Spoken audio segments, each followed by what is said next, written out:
Good morning students, dear students. आज हम शब्द विचार का पाठ करेंगे। एक बार आपको याद दिला देते हैं। इससे पहले हम वर्ण विचार, उच्चारण स्थान, पर्यायवाची शब्द और संज्ञा पढ़ चुके हैं। तो आज देखिए शब्द विचार। प्रश्न बनता है, शब्द किसे कहते हैं? वर्णों के सार्थक समूह को शब्द कहते हैं। वर्णों का जो कोई सार्थक समूह होता है उसको शब्द कहते हैं। जैसे मोहन, पुस्तक, रोटी, कपड़ा, जो भी हम बोल रहे हैं वो कोई ना कोई शब्द बोल रहे हैं। ठीक है। अब शब्द और पद में अंतर, ये बात की बात है। जब हम पद व्यवस्था पढ़ेंगे तो उसमें मैं आपको ये अंतर स्पष्ट करूंगा। मोहन, इसने कहा वर्णों का सार्थक समूह। यहां भी मैं, ओ, ह, न, ए ये वर्ण हैं। प, उ, स, त, क, ये वर्ण हैं। इस प्रकार से वर्णों के समूह से ये शब्द बने हैं। अब आगे देखिए शब्दों का वर्गीकरण। शब्दों का वर्गीकरण हम 5 प्रकार से करते हैं। स्रोत, उत्पत्ति के आधार पर, और इसको इतिहास के आधार पर भी बोलते हैं। रचना, बनावट के आधार पर, इसको व्युत्पत्ति के आधार पर भी हम कह सकते हैं। यानी ऊपर वाला नंबर 1 पे है, इसको हम स्रोत, उत्पत्ति या इतिहास के आधार पर ऐसा बोल सकते हैं। और नंबर 2 पे रचना, बनावट या व्युत्पत्ति के आधार पर ऐसा कह सकते हैं। प्रयोग के आधार पर। नंबर 4 व्याकरणिक प्रकार्य के आधार पर। नंबर 5 अर्थ के आधार पर। तो सबसे पहले देखिए स्रोत, उत्पत्ति या इतिहास के आधार पर। देखिए स्रोत या उत्पत्ति के आधार पर शब्द 5 प्रकार के होते हैं। सबसे पहले देखिए तत्सम शब्द। जो शब्द संस्कृत से ज्यों के त्यों हिंदी में लिए गए हैं उन्हें तत्सम शब्द कहते हैं। यानी संस्कृत के वे शब्द जो हिंदी में ज्यों के त्यों आ गए हैं वे तत्सम शब्द होते हैं। जैसे कर्ण, दुग्ध, चैत्र, भिक्षा, वानर, कर्म, ग्राम, चंद्र, अग्नि, अंधकार, हस्त आदि। ये सभी तत्सम शब्द हैं, अर्थात ये संस्कृत के शब्द हैं, इसलिए ये तत्सम शब्द कहलाते हैं। अब देखिए नंबर 2 पे तद्भव शब्द। जो संस्कृत के शब्द समय के साथ परिवर्तित होकर हिंदी में प्रचलित हो गए हैं उन्हें तद्भव शब्द कहते हैं। यानी संस्कृत के वे शब्द जो संस्कृत के बाद पाली, प्राकृत, अपभ्रंश से गुजरते हुए हिंदी में प्रचलित हो गए हैं। पहले संस्कृत में थे, फिर पाली में आए, फिर उससे प्राकृत में आए, फिर अपभ्रंश में आए और फिर वे हिंदी में आए। तो संस्कृत से समय के साथ परिवर्तित होकर जो हिंदी में प्रचलित हो गए हैं वे तद्भव शब्द कहलाते हैं। जैसे हमने कर्ण पढ़ा तत्सम में, तो कर्ण का तद्भव शब्द कान बनेगा। दुग्ध का तद्भव बनेगा दूध। चैत्र का तद्भव बनेगा चैत। भिक्षा का तद्भव बनेगा भीख।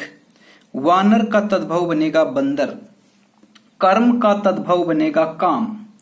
ग्राम का तद्भव बनेगा गांव। चंद्र का तद्भव बनेगा चांद। अग्नि का तद्भव बनेगा आग। अंधकार का तद्भव बनेगा अंधेरा। हस्त का तद्भव बनेगा हाथ।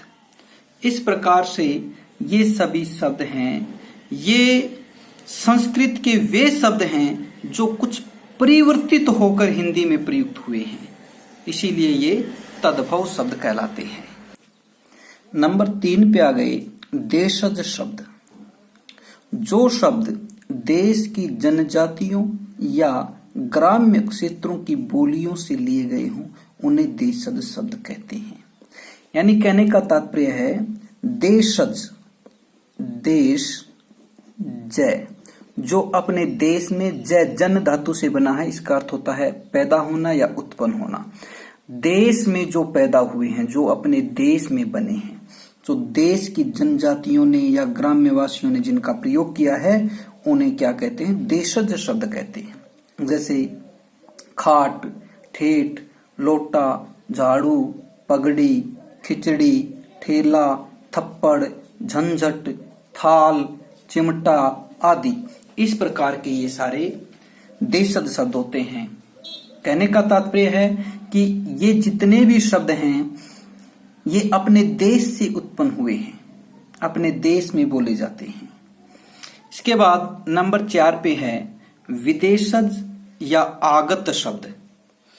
देखिए, जो शब्द संस्कृत या हिंदी भाषा के न होकर अरबी, फारसी, अंग्रेजी, चीनी, तुर्की, जापानी आदि भाषाओं से हिंदी में ग्रहण किए गए हैं, उन्हें विदेशज या आगत शब्द कहते हैं। यानी हिंदी और संस्कृत को छोड़कर जितनी भी दूसरी भाषाएं हैं उनसे कोई ऐसा शब्द जो हिंदी में प्रयुक्त किया जाता है वे सारे के सारे विदेशज या आगत शब्द कहलाते हैं। जैसे किताब, जिला, किताब और जिला दोनों ही अरबी भाषा के शब्द हैं। हिंदी, जुकाम दोनों ही फारसी भाषा के शब्द हैं, हिंदी भी और जुकाम भी। टिकट, फीस दोनों ही अंग्रेजी भाषा के शब्द हैं। चाय, चीनी दोनों ही चीनी भाषा के शब्द हैं। बेगम, कुर्ता तुर्की भाषा के हैं। रिक्शा यह जापानी भाषा का शब्द है। तो इस प्रकार से वे शब्द जो हिंदी और संस्कृत को छोड़कर अन्य भाषाओं से हिंदी में प्रयुक्त हुए हैं, आए हैं, उन्हें विदेशज या आगत शब्द कहते हैं। हिंदी और संस्कृत को छोड़ के चाहे वो कोई भी भाषा हो। आगे देखिए नंबर 5 पे संकर शब्द। जो शब्द दो भिन्न भिन्न भाषाओं के शब्दों को मिलाकर बनते हैं उन्हें संकर शब्द कहते हैं। यानी दो भिन्न भिन्न भाषाओं के शब्दों से मिलकर बनते हैं ये। जैसे उदाहरण देखिए, हिंदी और संस्कृत से मिलकर बना मांग पत्र। मांग है ये हिंदी का है और पत्र है ये संस्कृत का है। कपड़ा उद्योग, कपड़ा है ये हिंदी का है, उद्योग है ये संस्कृत भाषा का शब्द है। हिंदी और अंग्रेजी से देखिए, माल गोदाम, माल हिंदी भाषा का शब्द है और गोदाम अंग्रेजी भाषा का शब्द है। लाठी हिंदी भाषा का शब्द है और चार्ज अंग्रेजी भाषा का शब्द है। अंग्रेजी और हिंदी से देखिए, रेल अंग्रेजी का शब्द है जबकि गाड़ी हिंदी का शब्द है। सिनेमा अंग्रेजी का शब्द है जबकि घर हिंदी का शब्द है। स्नान संस्कृत का शब्द है और घर हिंदी से लिया गया है। वर्ष संस्कृत का है, गांठ हिंदी का है। जेल अंग्रेजी का है, यात्रा संस्कृत का है। रेडियो अंग्रेजी का है और तरंग संस्कृत का है। तो इस प्रकार से जो दो भिन्न भिन्न भाषाओं से, देखो संकर शब्द से ही पता चल गया, संकर शब्द यानी दो से मिलकर, और दो भी कौन से, भिन्न भिन्न। तो दो भिन्न भिन्न भाषाओं के शब्दों से मिलकर जो शब्द बनते हैं वे संकर शब्द कहलाते हैं। प्यारे विद्यार्थियों, मुझे आशा है कि आपको इतना समझ आया होगा। इससे आगे का हम अगली क्लास में करेंगे। आप सबका दिन शुभ हो। धन्यवाद।